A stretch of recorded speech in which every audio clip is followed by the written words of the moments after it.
Here we go. And a one, and a two, and a three, and a four.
Hello, good morning, everybody.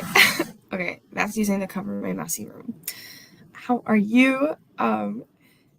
So funny. So I'm sitting here, I'm just like, hi God, da da da, and I hear a knock.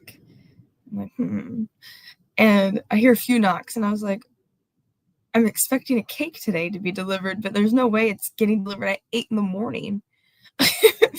And lo and behold, my birthday cake was delivered because it's tomorrow. And guys, it's the smallest cake that's ever lived, and I wonder if I can show. Let's see. Okay, big box, tiniest little cake. You see that?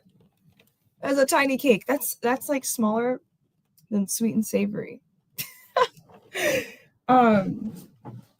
Yeah. Okay, let me put this down.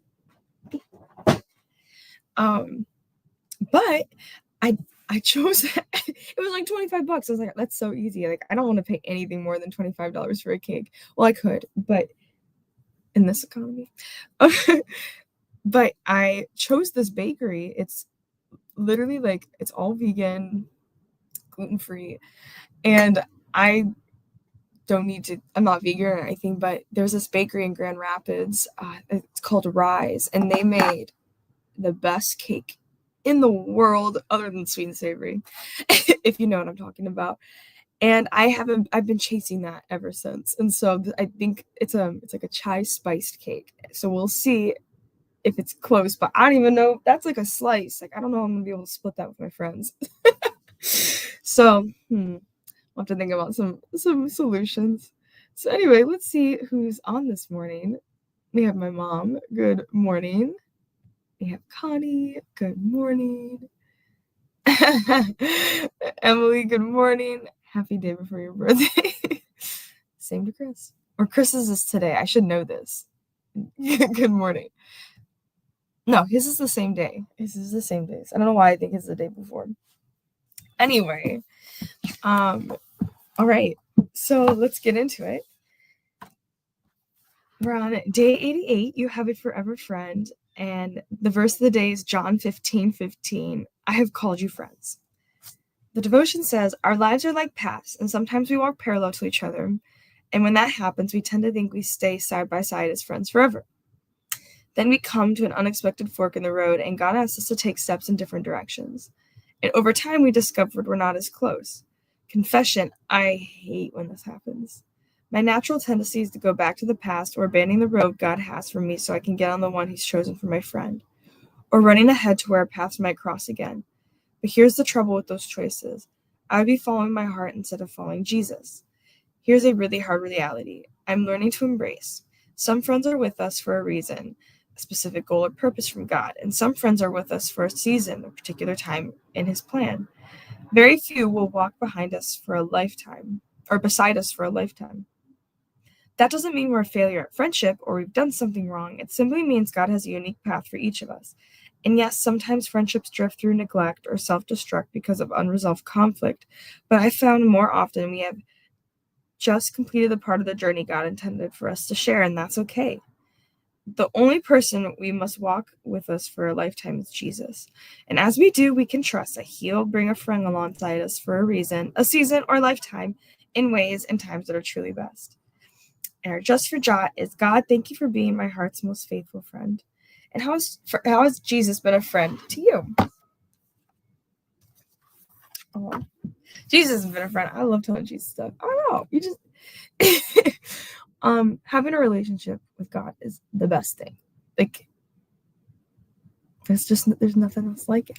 And it's sad when you see people who just have the religion and no relationship, because you get to miss out on like a really, I don't know, just a really beautiful aspect of life. Like, I know because I'm sure because we have God in our lives, we see life so differently, and like we see the little things so differently. And I think that's just beautiful. And that's one of the reasons why people are drawn to us, because we have that perspective, because Jesus is our friend and we bring him alongside us. So that's those are the thoughts.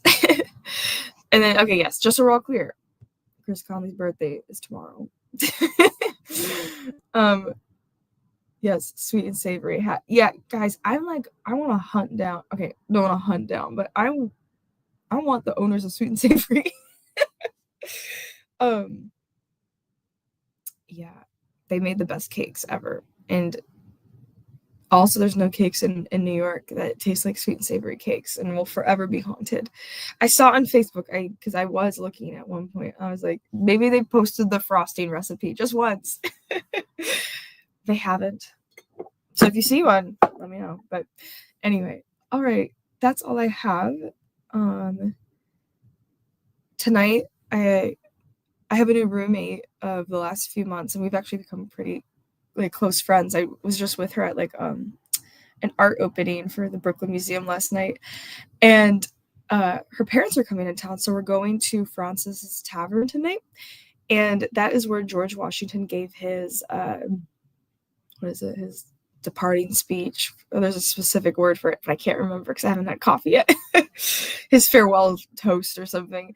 And I always wanted to go. Apparently they have like his teeth on display, and not that I want to see, actually. I don't really want to see that, and I don't even know if that's with his teeth, unless it's like the wooden ones. But very exciting. I love history, so it's super old, and it's like lit by candles, and yeah, really cool stuff. So anyway, that's all I have for today. Have a wonderful weekend. My verse of the week is, to be fair, I haven't had one, and that's because it's been a little busy. And Thank you, Emily, for covering yesterday. So anyway, all right. I love you all. Let's go be the hands and feet of Jesus. And I will see you next week with a verse. All right. Bye.